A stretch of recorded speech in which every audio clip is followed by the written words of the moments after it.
bagaimana kita harus memobilisasi jaringan yang mengalami accidentally aku malah jadi harus menghadapi dua kelas, satu yang di kedokteran Unhas dan satunya lagi kelas umum.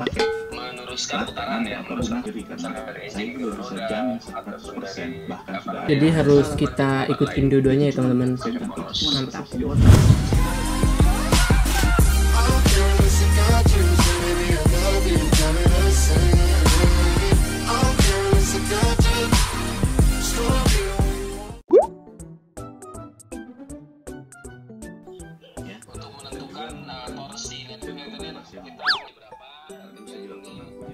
Atau main komponennya itu oksigen ya.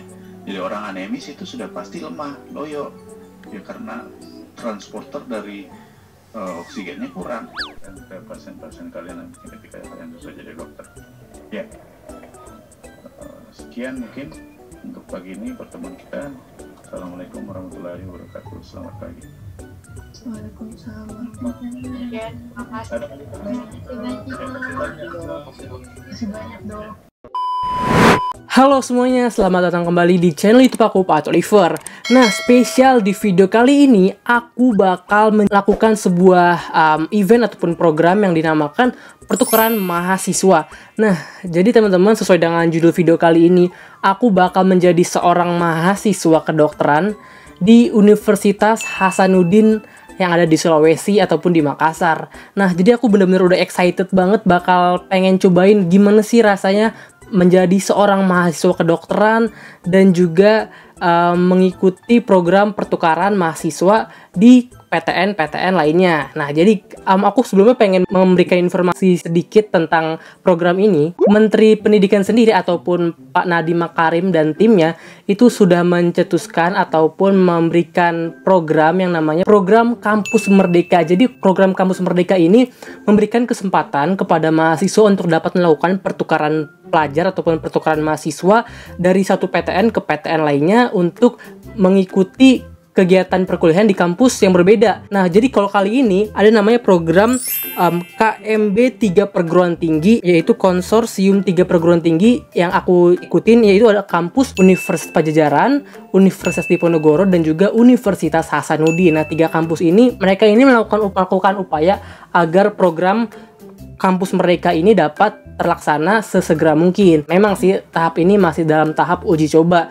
Jadi memang masih banyak sekali kekurangan, tetapi ya kita ambil aja positifnya. Jadi program ini bisa diikuti oleh 3 kampus tersebut. Kalau kampus kalian kayak gimana itu ya aku belum tahu karena ini kampusnya berbeda-beda. Kalau kampusku sendiri berafiliasi sama Unpad dan juga Unhas. Nah, kita boleh mengikuti program studi manapun, bebas mau IPA ke IPS ataupun IPS ke IPA, itu terserah. Dan kebetulan aku sendiri aku anak teknik, tapi aku ambil 3 mata kuliah di 2 program studi yang berbeda, dan itu bisa ambil minimal 4 SKS sampai 8 SKS. Nah, aku ambil apa aja? Aku ambil bisnis internasional, terus aku ambil juga manajemen SDM 1, dan yang terakhir aku ambil mata kuliahnya itu namanya manajemen nyeri di Fakultas Kedokteran ataupun prodi kedokteran umum. Jadi aku beneran udah excited banget karena program ini udah ke-pending selama 2 minggu dari program yang terjadwalkan sebelumnya. Kalian bisa cek flyernya aja kayak di sini ya. Kalian bisa cek itu flyernya.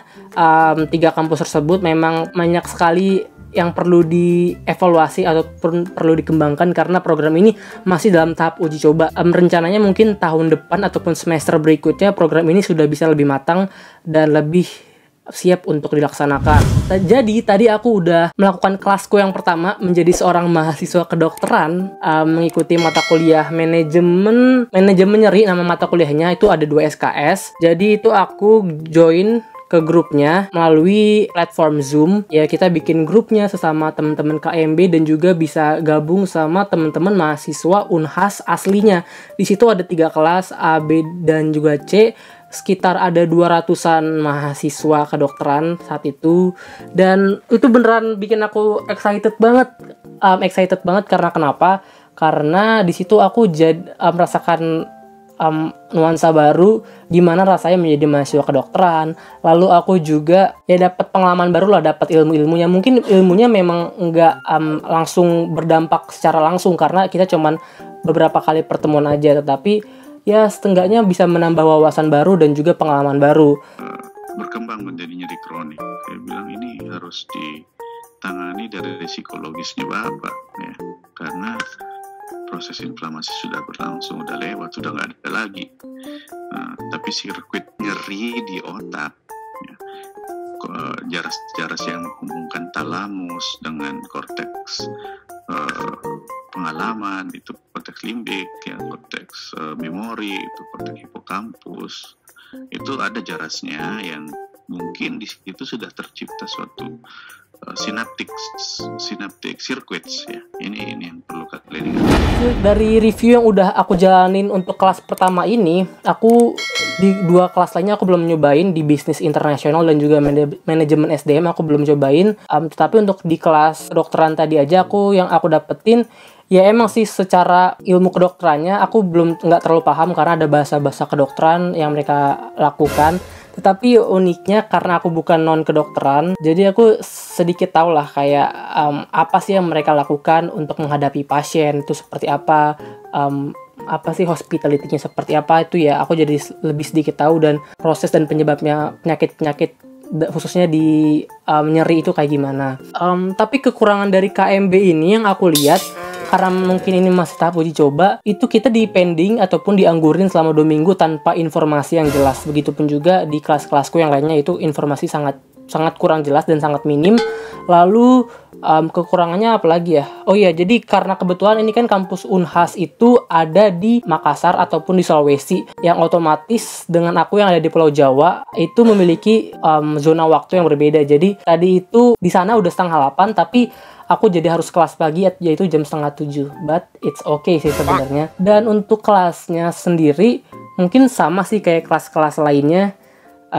Kelas-kelas pada umumnya kalau online itu ya kita mendengarkan dosen, dan kalau kita mau dengerin, kalau kita nggak mau dengerin ya yang nggak usah dengerin juga nggak apa-apa. Dan ada hal-hal baru lagi juga, aku belajar bahasa baru.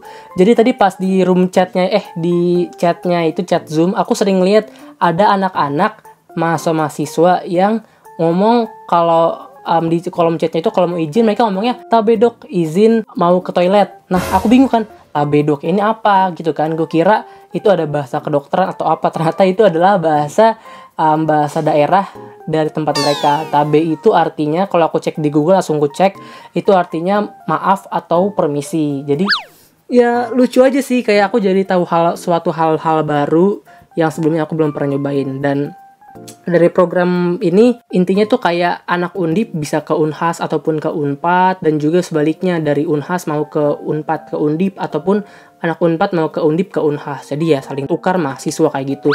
Dan program studinya itu beneran banyak banget, bisa kalian pilih sesuai dengan keinginan kalian. Untuk kuotanya berapa?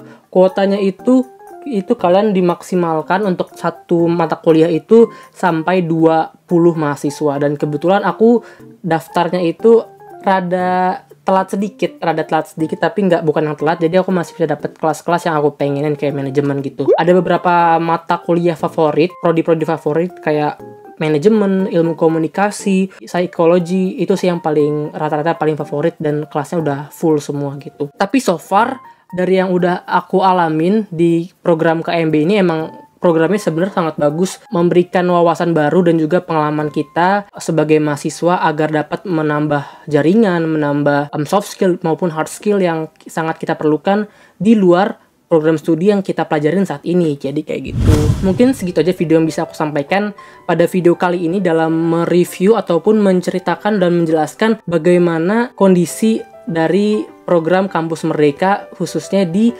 Konsorsium Merdeka Belajar 3 perguruan tinggi, yaitu Universitas Diponegoro, Universitas Padjadjaran, dan juga Universitas Hasanuddin Sulawesi. Semoga video ini bermanfaat untuk kalian semua. Dan buat teman-teman semua nih yang ikut KMB juga, kalian boleh komen di bawah kalian dari kampus mana dan ikut ke kampus mana nih, ikut program studi apa kayak gitu. Dan buat kalian semua yang pengen sharing ataupun cerita-cerita lebih lanjut, kalian juga bisa komen di kolom komentar yang ada di bawah. Dan jangan lupa juga nih untuk selalu support channel ini dengan cara klik tombol like, komen, dan juga subscribe di tombol merah yang di bawah sini. Dan juga jangan lupa untuk follow Instagramku @patutoliver. Jadi teman-teman, segini aja video yang bisa aku sampaikan. Ya, sampai jumpa lagi di video aku berikutnya. Semoga ya bisa memberikan gambaran-gambaran lagi tentang perkuliahan yang ada di Indonesia, update-nya seperti apa, dan ya semoga pendidikan di Indonesia bisa lebih maju dan lebih bagus ke depannya. Sampai berjumpa lagi dengan aku, Pak Oliver. See you on my next video and bye-bye.